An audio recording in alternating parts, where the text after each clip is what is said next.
It's 4:47 p.m. Your manager slacks you a spreadsheet. No context, no column headers that make sense. 3 tabs, 2 of them named Sheet 2 and copy of Sheet 2.1. The message just says, can you pull this together for tomorrow's 9 a.m.?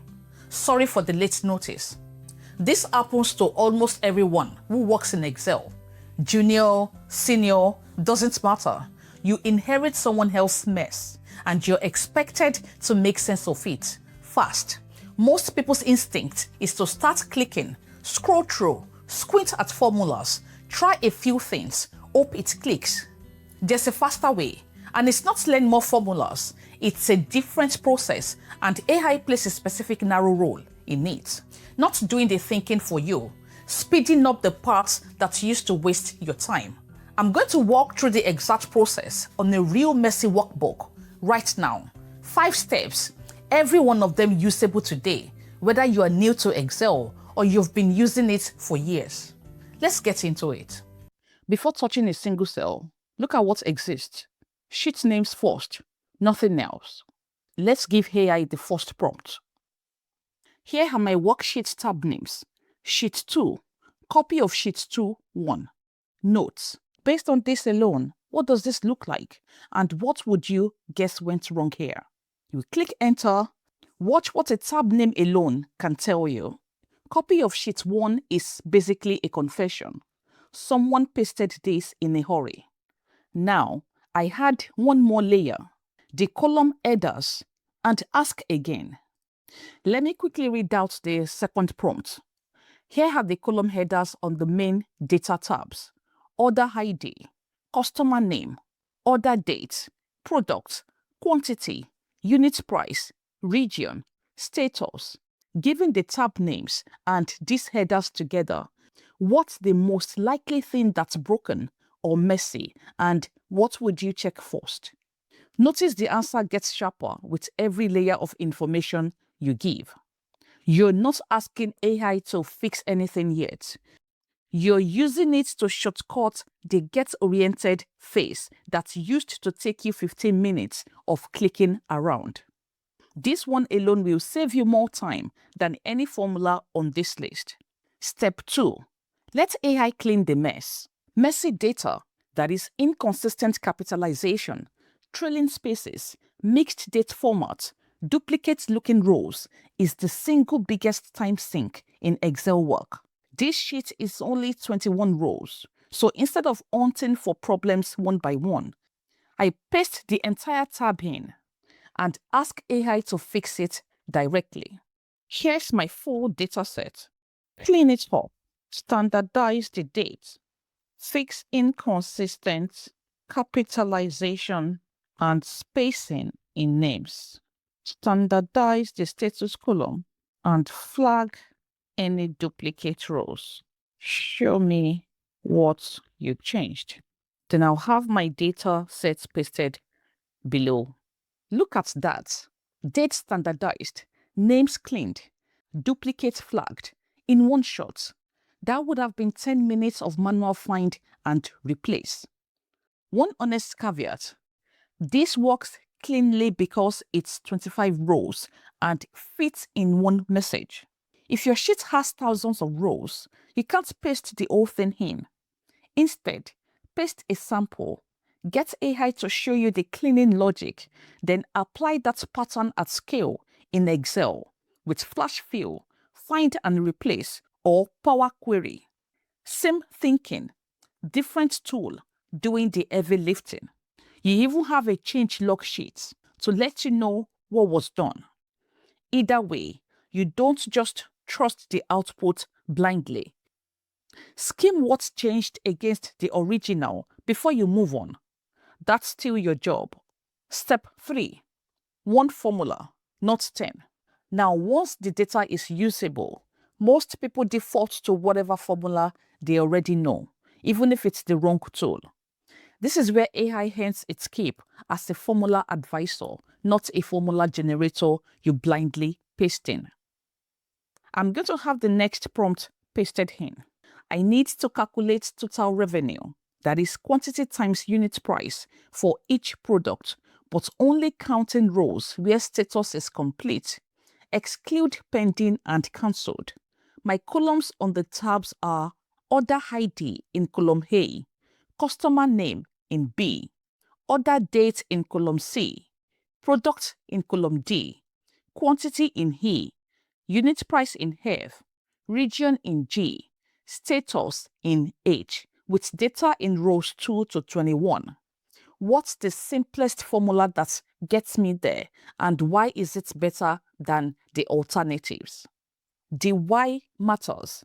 If you only ever copy the formula, you learn nothing. If you ask for the reasoning, you actually get faster at this over time, which is the whole point.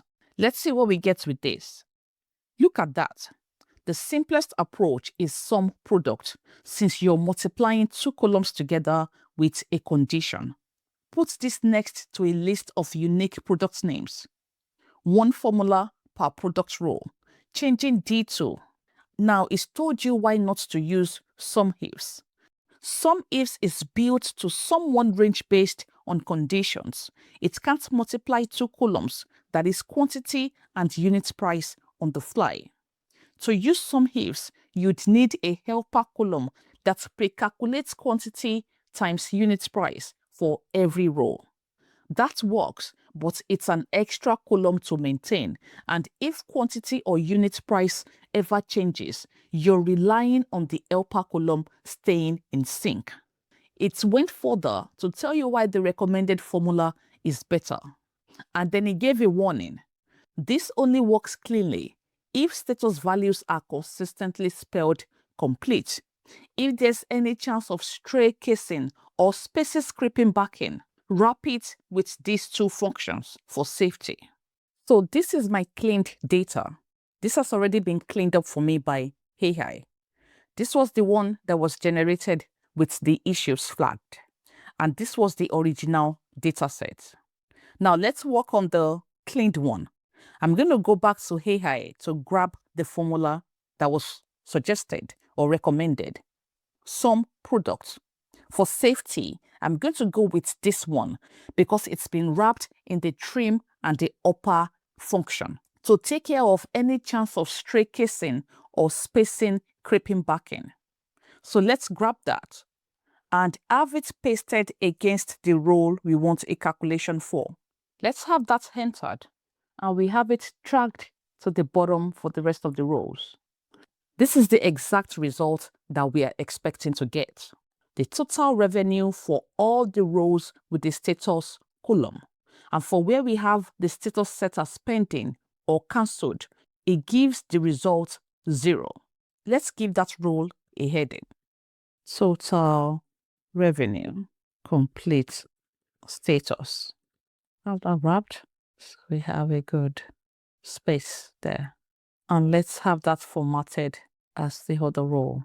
Next, step 4. Let's turn this result into something someone else can read. A clean number in a cell is not the deliverable.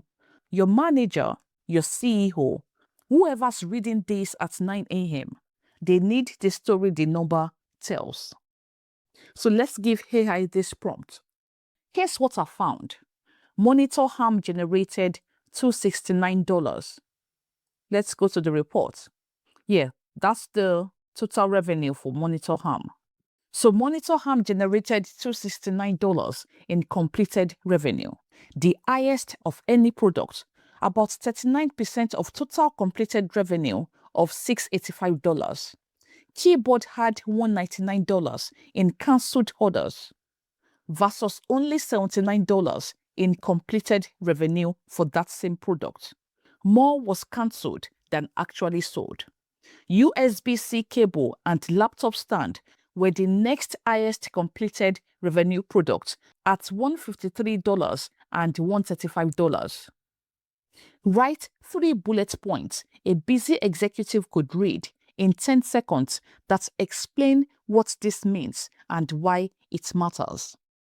This is the step almost everyone skips, and it's the one that actually gets noticed. The number gets forgotten. The clear explanation is what people remember. Now, before you send anything, one last prompt.